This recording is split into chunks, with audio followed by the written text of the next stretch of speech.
Hello everyone. Now आज हम start करेंगे heat lesson Maharashtra SSC board का 5th टॉपिक, जिसको मैंने 2 पार्ट में डिवाइड किया है। पहले पार्ट 1 है जिसके अंदर हम इंपॉर्टेंट टॉपिक्स ऑफ बोर्ड जो कवर करने वाले स्पेसिफिक लैटेंट हीट का कंसेप्ट है, जिसमें हम फ्यूजन के बारे में डिस्कस करेंगे एंड देन वेपराइजेशन के बारे में। देन थर्ड टॉपिक रेजिलेशन, हम क्या होता है इसके बारे में समझेंगे and then anomalous behaviour of water. So starting से टॉपिक स्टार्ट किया जाए तो specific latent heat of fusion जो स्पेसिफिक हीट के अंदर आता है, उसकी डेफिनेशन क्या है? The amount of heat energy absorb at constant temperature, जो हीट एनर्जी कांस्टेंट टेम्परेचर पे एब्सॉर्ब करने के लिए लगती है by unit mass of a solid to convert into liquid phase. मतलब एक सॉलिड सब्सटेंस है, उसका मास कन्वर्ट होता है लिक्विड स्टेट के अंदर, that is called as an heat of fusion. अब इसका एग्जांपल अगर देखा जाए तो जब हम आइस जो रहता है, आइस जब वाटर के स्टेट में कन्वर्ट होता रहता है, उस समय जो उसका हीट ऑफ फ्यूजन रहता है वो एग्जॉस्ट होता रहता है एंड दैट एग्जॉस्टिंग पावर जो रहता है वो मास ऑफ अ सॉलिड, जो आइस का सॉलिड का मास जो है वो कन्वर्ट करने के लिए जो टाइम लगा उसे और जो टेम्परेचर लगा।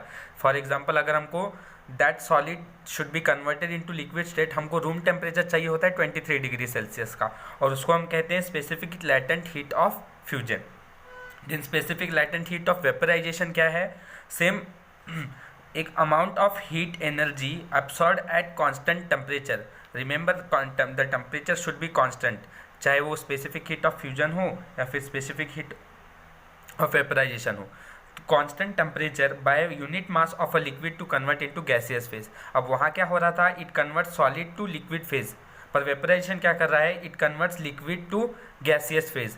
एंड इसका एग्जांपल अगर देखा जाए तो हम जब वाटर बॉईल करते हैं तो लिक्विड स्टेट से जब कांस्टेंट टेम्परेचर पे गैसियस स्टेट पे जाता है वो जो टेम्परेचर रहता है इसे हम कहते हैं हीट ऑफ वेपराइजेशन। और जब वो लिक्विड से गैसियस में जाता है तब एक कांस्टेंट जो टेम्परेचर होता है वो वाटर का होता है 100 डिग्री सेल्सियस। हमारे टेक्स्ट बुक के अंदर अगर आप रेफर करेंगे तो इसके लिए specific latent heat of vaporization के लिए बहुत सारे कंसेप्ट्स दिए हुए हैं और एग्जांपल्स भी दिए हुए हैं। Now third point is regelation. Regelation क्या है? The phenomenon in which the ice converts to liquid, ice liquid में कन्वर्ट होता है due to the applied pressure, pressure की वजह से, and then converts reconverts into ice. This concept due to the pressure, this concept is called as regelation. Then अगला पॉइंट है इसका एनोमलस बिहेवियर ऑफ वाटर। अब एनोमलस बिहेवियर ऑफ वाटर क्या है? तो पहले तो from 0 degree celsius to 4 degree celsius water क्या होता है? एक तो वो एक्सपांड होना चाहिए, पर यहाँ क्या होता है एनोमलस बिहेवियर के अंदर कि वाटर 0 से 4 डिग्री सेल्सियस तक कॉन्ट्रैक्ट होता रहता है and then thereafter it expands. फिर ये होता है क्यों है इसके रीजंस हमको नहीं पता है, इसलिए एनोमलस बिहेवियर के अंदर आ रहा है वाटर की। और सेकेंड अगर इसका एनोमलस बिहेवियर बोला जाए तो होप्स प्रोसेस apparatus से बताया हुआ है।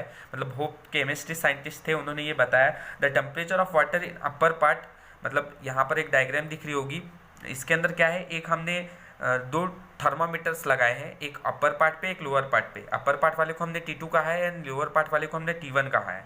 फिर यहाँ पर टेम्परेचर जो देखा जाता है तो इसके लिए ग्राफ प्लॉट किया गया। इस ग्राफ में ये देखा गया होप्स ने कि डिक्रीजिंग रैपिडली टू T2 क्या होता है, जब अपर पार्ट के अंदर टेम्परेचर डायरेक्टली डिक्रीज हो रहा है 0 डिग्री सेल्सियस पे, और लोअर पार्ट पे क्या हो रहा है, साइमल्टेनियसली एक ही साथ हो रहा है ये दोनों। The temperature in the lower part remains at 4 degree Celsius, और लोअर पार्ट पे क्या हो रहा है, टेम्परेचर 4 डिग्री सेल्सियस पे कुछ टाइम के लिए कॉन्स्टेंट रह रहा है, but again it goes to decrease in slowly to 0 degree celsius. Means अगर ये दोनों टाइम पे एक ही बार हो रहा है, सो हियर वी सी कि टाइम और टेम्परेचर का ग्राफ अगर देखा जाए तो पहले तो वो 0 स्टार्ट हो रहे एक ही कांस्टेंट टेम्परेचर से, देन T2 क्या हो रहा है, कुछ टेम्परेचर के बाद आकर रैपिडली नीचे आ जा रहा है। रैपिडली मीन्स एक साथ ही। एंड यहाँ T1 क्या हो रहा है, थोड़े समय के लिए आता है एंड 4 डिग्री सेल्सियस पे आकर कांस्टेंट होता है, और फिर उसके बाद वो रैपिडली फिर वापस डिक्रीज होता है 0 के लिए।